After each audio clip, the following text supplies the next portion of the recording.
दोस्तों, आप सभी का हमारे चैनल एग्जाम वाले जीके पर स्वागत है। आज का हमारा टॉपिक है मौर्य काल और उससे संबंधित 35 महत्वपूर्ण प्रश्न जो हर बार प्रतियोगी परीक्षाओं में पूछे गए हैं।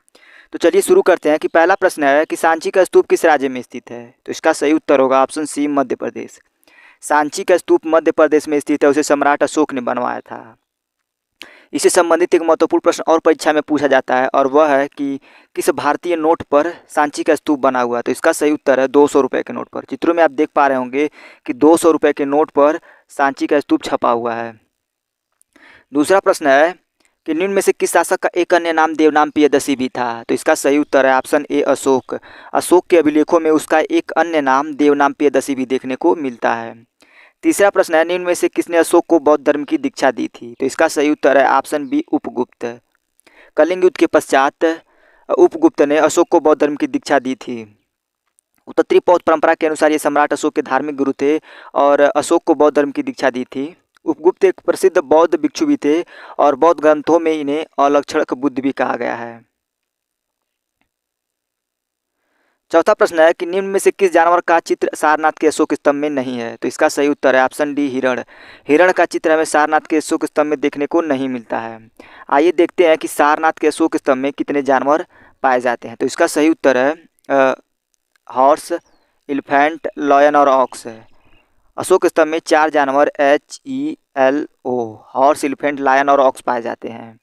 यह है सारनाथ का अशोक स्तंभ। इसमें आप देख पा रहे होंगे कि ऊपर 3 शेर बने दिखाई दे रहे होंगे। एक शेर दिखाई नहीं दे रहा है क्योंकि चारों जो शेर हैं एक दूसरे की ओर पीठ करके खड़े होते हैं। इसमें नीचे की तरफ आप देख रहे होंगे कि हाथी बना हुआ है, उसके बगल में अशोक चक्र और उसके बगल में हिरण का चित्र बना हुआ है। सांड और घोड़े का चित्र हमें दिखाई नहीं देता है। इसी से हमारा राष्ट्र चिन्ह अशोक चिन्ह लिया गया है। और उसमें एक प्रश्न और पूछा जाता है कि राष्ट्रीय चिन्ह में वर्णित सत्यमेव जयते कहाँ से लिया गया है। तो उसका सही उत्तर होगा मुंडकोपनिषद से। सत्यमेव जयते मुंडकोपनिषद से लिया गया है। आइए अशोक द्वारा स्थापित कुछ महत्वपूर्ण दीर्घ स्तंभ लेखों के बारे में जानते हैं। यह कहाँ स्थित है।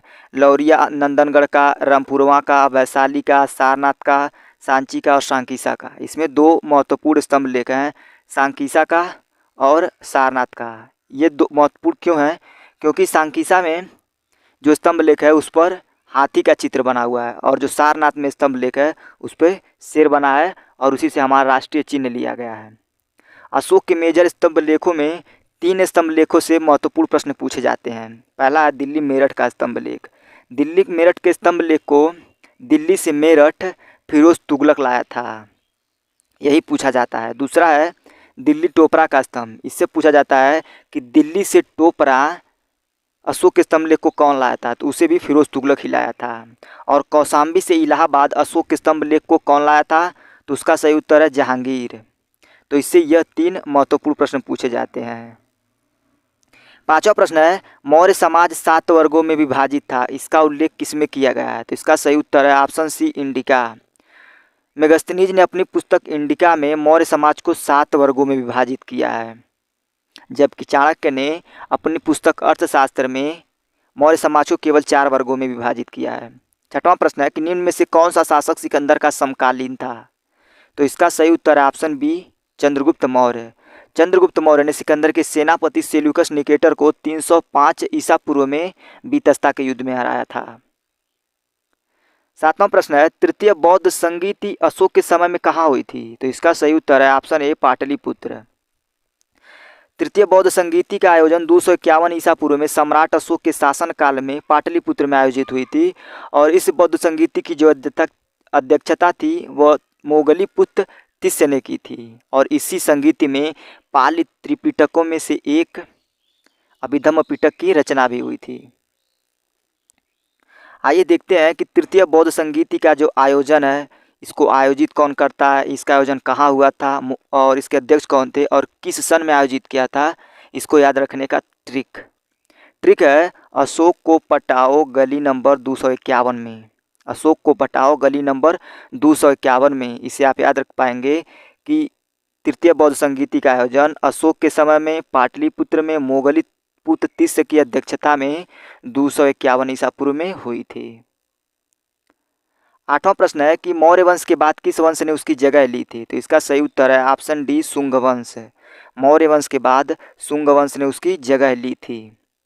पुष्यमित्र शुंग ने बृहद्रथ की हत्या करके शुंग वंश की नींव डाली थी। आइए मगध पर शासन करने वाले सभी वंशों को ट्रिक से याद करते हैं। ट्रिक है हसीन मासुका साथ। इससे आप मगध पर शासन करने वाले वंशों को क्रमानुसार याद कर पाएंगे। ह से होता है हरियंक वंश, सी से होता है शिशुनाग वंश, नौ से होता है नंद वंश, मौ से होता है मौर्य वंश, सू से होता है शुंग वंश और क से होता है कण्व वंश और सात से होता है सातवाहन वंश। अर्थात ये जो वंश थे उन्होंने क्रमानुसार मगध पर शासन किया था। हरियंक वंश के संस्थापक थे बिंबिसार, शिशुनाग वंश के संस्थापक थे शिशुनाग, नंद वंश के संस्थापक थे महापद्म नंद, मौर्य वंश के संस्थापक थे चंद्रगुप्त मौर्य, शुंग वंश के संस्थापक थे पुष्यमित्र शुंग, कण्व वंश के संस्थापक थे वासुदेव, सातवाहन वंश के संस्थापक थे शिमुख। इनसे भी प्रश्न पूछा जाता है।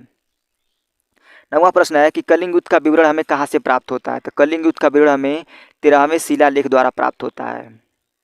अशोक के जो दीर्घ शिलालेख हैं वो कई किन स्थानों पर मिले हैं, आइए देखते हैं। यह अशोक के स्तंभ लेख कांधार, शाहबाजगढ़ी, मानस्यारा, कालसी, धौली, जौगढ़, एर्रगुड़ी, सोपारा और गिरनार में मिले हैं। और इन्हीं के जो 13वां शिलालेख लिखा गया है उसी से हमें कलिंग युद्ध का विवरण मिलता है। 10वां प्रश्न है अशोक के शिलालेख किस भाषा में लिखे गए हैं? तो इसका सही उत्तर ऑप्शन बी प्राकृत भाषा में। यह है अशोक का शिलालेख का एक चित्र। इसमें आप देख पा रहे होंगे कि अशोक का जो शिलालेख है वो प्राकृत भाषा में लिखा गया है। और इन जो स्तंभों में जो लिपियां प्रयोग की गई हैं उन लिपियों में 4 लिपियां प्रयोग की जाती हैं। और वो 4 लिपियां कौन कौन है? ब्राह्मी, खरोष्टी, ग्रीक और आर्माइक लिपियां। 4 लिपियां और एक भाषा में अशोक के स्तंभ लिखे गए हैं। 4 लिपि और एक भाषा में। 11वां प्रश्न है किसके शासनकाल में डाइमेकस भारत आया था? तो इसका सही उत्तर है ऑप्शन ए बिंदुसार। बिंदुसार के समय में डाइमेकस भारत आया था। यह एंटियोकस प्रथम का राजदूत था। सीरिया के शासक एंटियोकस प्रथम का राजदूत था डाइमेकस। 12वां प्रश्न है निम्न में से कौन सा अधिकारी मौर्य प्रशासन का भाग नहीं था? तो इसका सही उत्तर है ऑप्शन डी अग्रहारिक। अग्रहारिक जो था वो मौर्य प्रशासन का भाग नहीं था। मौर्यकालीन प्रशासन के बारे में नज़र डालते हैं। इसमें केंद्र में राजा होता था, प्रांत में कुमार या आर्य पुत्र होते थे, मंडल में प्रतिष्ठा या प्रादेशिक होते थे, विषय में विषयपति होता था, संग्रहण जो 10 गांवों का समूह होता था उसमें गोप होते थे। ये बड़ा महत्वपूर्ण है, कई बार परीक्षाओं में पूछा गया है। ग्राम का जो मुखिया होता था वो उसे ग्रामणी कहते थे। तो ये थे मौर्य प्रशासन के भाग। और कुमार अमात्य की सहायता के लिए युक्त प्रादेशिक और राजुक अधिकारियों की नियुक्ति की जाती थी। 13वां प्रश्न है निम्न में से किस देश में अशोक का एक भी शिलालेख नहीं मिला है? तो इसका सही उत्तर है ऑप्शन सी श्रीलंका। श्रीलंका में अशोक के एक भी शिलालेख नहीं मिला है क्योंकि उसकी बेटी संघमित्रा और उसका पुत्र महेंद्र केवल वहां प्रचार के लिए गए थे। वहां उनका एक भी शिलालेख नहीं मिले हैं। 14वां प्रश्न है मौर्य प्रशासन में ग्रीस के राजदूत का क्या नाम था? तो इसका सही उत्तर है ऑप्शन ए अशोक।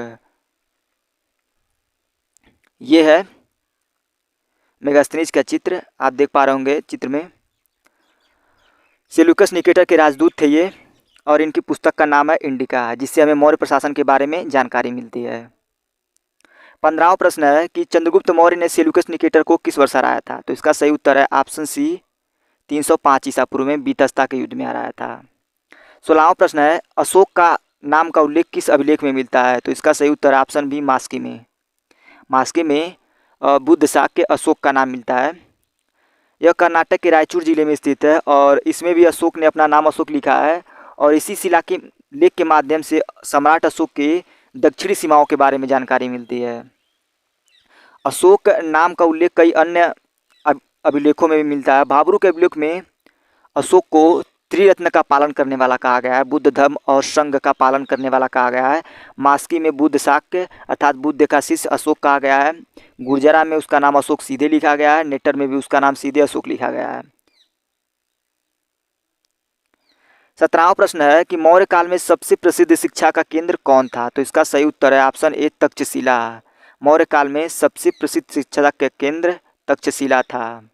यह तक्षशिला जो वर्तमान में पाकिस्तान में स्थित है। और तक्षशिला के बारे में महत्वपूर्ण प्रश्न ये पूछा जाता है कि यह विश्व का प्रथम विश्वविद्यालय है और इसी में आचार्य पाणिनि और चाणक्य ने शिक्षा प्राप्त की थी। और इसकी जो स्थापना हुई थी वह 6वीं से 7वीं शताब्दी के मध्य हुई थी। 6वीं से 7वीं शताब्दी ईसा पूर्व में हुई थी। ऐसा माना जाता है कि इसकी स्थापना राम के भाई भरत के पुत्र तक्ष ने की थी, इसी कारण इसका नाम तक्षशिला पड़ा। 18वां प्रश्न है, मेगास्थनीज की पुस्तक का क्या नाम है? तो इसका सही उत्तर है ऑप्शन बी, इंडिका। मेगास्थनीज की पुस्तक का नाम इंडिका है। 19वां प्रश्न है, कौटिल्य के अर्थशास्त्र को कितने अधिकरणों में विभाजित किया गया है? इसका सही उत्तर है ऑप्शन ए, 15। कौटिल्य के अर्थशास्त्र को 15 अधिकरणों में विभाजित किया गया है। सैंड्रोकोटट्स के रूप में चंद्रगुप्त मौर्य की पहचान सर्वप्रथम किसने की थी? तो इसका सही उत्तर है ऑप्शन सी, विलियम जोन्स ने। विलियम जोन्स ने ही बताया था कि यूनानी पुस्तकों में जो सैंड्रोकोट्स हैं वो भारत के चंद्रगुप्त मौर्य हैं। 21वां प्रश्न है कि ब्राह्मी लिपि में लिखे अभिलेखों को सर्वप्रथम किसने पढ़ा था? ये बड़ा महत्वपूर्ण प्रश्न है, यह कई बार परीक्षाओं में पूछा गया है। तो इसका सही उत्तर है जेम्स प्रिंसेप। जेम्स प्रिंसेप ने ब्राह्मी लिपि में लिखे अभिलेखों को सर्वप्रथम पढ़ा था। यह है अशोक के अभिलेख और इसे सर्वप्रथम खोजा किसने था? तो वो था टिम पैंथलर ने और इसे पढ़ा था सर्वप्रथम जेम्स प्रिंसेप ने। इसे याद करने का तरीका होता है टीम का काम क्या होता है? खोजने का। जो टीम हम बनाते हैं उसका काम होता है खोजने का और प्रिंसिपल का काम होता है पढ़ाने का। तो टीम से आप याद रखेंगे टिम पैंथलर जिसका काम होता है खोजना और प्रिंसिप से याद करेंगे प्रिंसिपल और प्रिंसिपल का काम होता है पढ़ाने का। तो इस प्रकार आप याद रखेंगे कि टीम पैंथलर ने अशोक के अभिलेख को सर्वप्रथम 1750 ईस्वी में खोजा था और अशोक के अभिलेखों को 1837 ईस्वी में सर्वप्रथम जेम्स प्रिंसेप ने पढ़ा था। 22वां प्रश्न है कि अंतिम मौर्य शासक कौन था? इसका सही उत्तर है ऑप्शन डी, बृहद्रथ। बृहद्रथ जो था अंतिम मौर्य शासक था जिसकी हत्या पुष्यमित्र शुंग ने करके शुंग वंश की नींव डाली थी। 23वां प्रश्न है, सिकंदर के सेनापति सेल्यूकस निकेटर जो सिंध और अफगानिस्तान का शासक था को किसने हराया था? तो इसका सही उत्तर है ऑप्शन डी, चंद्रगुप्त मौर्य। चंद्रगुप्त मौर्य ने 305 ईसा पूर्व में सिकंदर के सेनापति को बीतस्ता के युद्ध में हराया था। 24वां प्रश्न है, सप्तांग सिद्धांत के अनुसार निम्न में से कौन राज्य का भाग नहीं है? तो इसका सही उत्तर है ऑप्शन ए, विषय। विषय जो था सप्तांग सिद्धांत का भाग नहीं था। सप्तांग सिद्धांत की जो व्याख्या दी थी वो चाणक्य ने दी थी और इसके अनुसार चाणक्य ने हमारे शरीर के 7 अंगों की तुलना उस समय के प्रशासन से की थी। जो राजा होता था उसकी तुलना सिर से की है, अमात्य की तुलना आँख से की थी, जनपद की तुलना जंघे से की थी, तुर्क की तुलना बाहों से की थी, मित्र की तुलना कान से की थी और सेना की तुलना मस्तिष्क से की थी, कोष की तुलना मुख से की थी।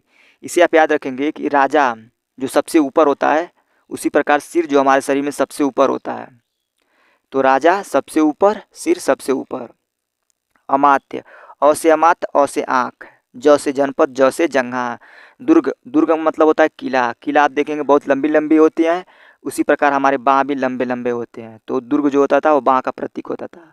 हम जो भी बात कहते हैं वो मित्र हमारा सुनता है, तो इसी कारण जो मित्र है उसको कान की संज्ञा दी थी चाणक्य ने। सेना को मस्तिष्क का और कोष को मुख का, इसे आप याद रखेंगे। 25वां प्रश्न है, कहाँ से अशोक के द्विभाषीय अभिलेख प्राप्त हुए हैं? तो इसका सही उत्तर है ऑप्शन ए, कांधार। कांधार से अशोक के द्विभाषीय अभिलेख प्राप्त हुए हैं जो वर्तमान में पाकिस्तान में है।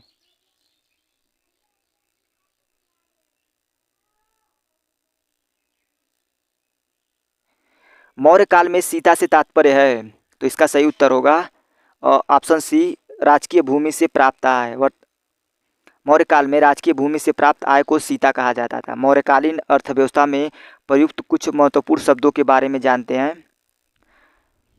सीता, जिसे राजकीय भूमि से प्राप्त आय को सीता कहा जाता था और सरकारी जमीन जो होती थी उसको सीता भूमि कहा जाता था। क्षेत्रक, भूमि के मालिक को क्षेत्रक कहा जाता था। खेती करने वाले काश्तकारों को उपवास कहा जाता था। नगद के रूप में लिया जाने वाला कर जो था उसको हिरण्य कहा जाता था। एक प्रकार का धार्मिक कर या जो चढ़ावा होता था उसको बलि कहा जाता था। भाग, भूमि कर में जो राजा का हिस्सा होता था उसको भाग कहते थे। और सबसे महत्वपूर्ण है कि तांबे के सिक्के को पण कहा जाता था। तांबे के सिक्कों को पण कहा जाता था। 27वां प्रश्न है कि बिंदुसार की मृत्यु के समय अशोक कहाँ का गवर्नर था? तो इसका सही उत्तर है ऑप्शन ए उज्जैन। बिंदुसार की मृत्यु के समय अशोक उज्जैन का गवर्नर था, जो क्षिप्रा नदी के तट पर बसा हुआ है। 28वां प्रश्न है कि प्राचीन भारत का प्रसिद्ध शासक जिसने अपने अंतिम दिनों में जैन धर्म को अपनाया था वह कौन था? तो उसका सही उत्तर है ऑप्शन ए चंद्रगुप्त मौर्य। चंद्रगुप्त मौर्य ने अपने अंतिम दिनों में जैन धर्म को अपना लिया और संलेखना विधि द्वारा अपने प्राण त्याग दिए थे। ये पूछा जाता है कि चंद्रगुप्त मौर्य ने किस विधि द्वारा अपने प्राणों को त्यागा था? तो इसका सही उत्तर होगा संलेखना विधि द्वारा। 29वां प्रश्न है कि निम्न में से किस शहर में अशोक के शिलालेख नहीं है? तो इसका सही उत्तर है ऑप्शन सी पाटलिपुत्र। पाटलिपुत्र में अशोक के एक भी शिलालेख नहीं मिले हैं। यह है अशोक के कुछ प्रमुख शिलालेख जिन्हें आप याद रखेंगे। यह है बृहद शिलालेख जो शाहबाजगढ़ी, मानस्यारा, कालसी, जौगढ़, सोपारा, एर्रगुड़ी, गिर और धौली में मिले हैं। इन्हें याद रखने का तरीका होता है शाम को जो सोए गधा। इन्हें आइए मानचित्र में दिखाते हैं। सा से होता है शाहबाजगढ़ी, यहाँ पर आप देखेंगे कि शाहबाजगढ़ी है। मौ से होता है मानस्यारा, यहाँ पर है मानस्यारा। को से होता है कालसी, यहाँ उत्तराखंड में आप देख रहे होंगे कालसी दिख रहा है। जौगढ़, यहाँ पर आप देख रहे होंगे जौगढ़ दिख रहा है। सोपारा, ये है सोपारा। जो ये सभी बृहद शिलालेख है, अशोक के बृहद शिलालेख हैं। यह है एर्रगुड़ी, यहाँ पर एर्रगुड़ी है। यह है गिर, यहाँ पर है गिरनार। और ये धौ से धौली, यहाँ पर है धौली। तो ये अशोक के बृहद शिलालेख जो 8 स्थानों से मिले हैं। इन्हें याद करने का तरीका होता है शाम को जो सोए गधा, शाम को जो सोए गधा या शाम को जो सोए गिद्ध। तो आप मजाक में बोलते हैं जो शाम को सोता है उसे क्या कहते हैं? गिद्ध कहते हैं। तो इस प्रकार आप इस ट्रिक से याद करेंगे शाम को जो सोए गिद्ध, अशोक के बृहद शिलालेख। 30वां प्रश्न है जिसके ग्रंथ में चंद्रगुप्त मौर्य का विशिष्ट रूप से वर्णन है?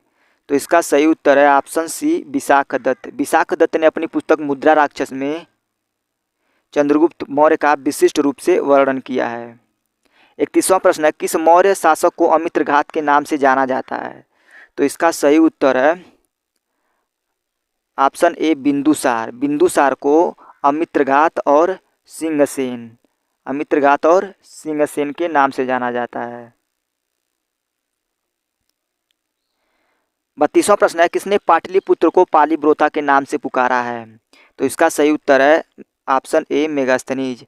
मेगास्थनीज ने अपनी पुस्तक इंडिका में पाटलिपुत्र को पालीब्रोथा कह के पुकारा है। 33वां प्रश्न है कि मौर्य काल में गुप्तचरों को क्या कहा जाता था? तो इसका सही उत्तर है ऑप्शन बी गूढ़ पुरुष। मौर्य काल में गुप्तचरों को गूढ़ पुरुष कहा जाता था। आइए मौर्य काल में गुप्तचरी व्यवस्था कैसी थी उसको जानते हैं। मौर्य काल में गुप्तचरों को गूढ़ पुरुष कहा जाता था और इसका जो हेड होता था उन्हें महामात्यप सर्प कौटिल्य ने कह के पुकारा है। गुप्तचर 2 प्रकार के होते थे, संचार और संस्था। संचार का काम होता था घूम घूम के गुप्तचरी का काम करना और संस्था का काम होता था एक स्थान पर रह करके गुप्तचरी का काम करना। ये थी मौर्य काल में विद्यमान गुप्तचरी व्यवस्था। 34वां प्रश्न है किस महीने से मौर्यों का राजकोषीय वर्ष प्रारंभ होता था? तो इसका सही उत्तर है ऑप्शन बी आषाढ़। आषाढ़ से मौर्यों का राजकोषीय वर्ष प्रारंभ होता था। 35वां प्रश्न है कि चाणक्य का अन्य नाम था? उसका सही उत्तर है ऑप्शन सी विष्णुगुप्त। चाणक्य के जो अन्य नाम थे उसका नाम था विष्णुगुप्त। चाणक्य के 2 और अन्य नाम है कौटिल्य और विष्णुगुप्त। तो इन्हें आप याद रखेंगे क्योंकि यही प्रश्न मौर्य काल से अगर कुछ पूछा जाता है तो वही सबसे महत्वपूर्ण प्रश्न है वनडे एग्जाम में कि चाणक्य के 2 अन्य नाम कौन कौन से थे, कौटिल्य और विष्णुगुप्त।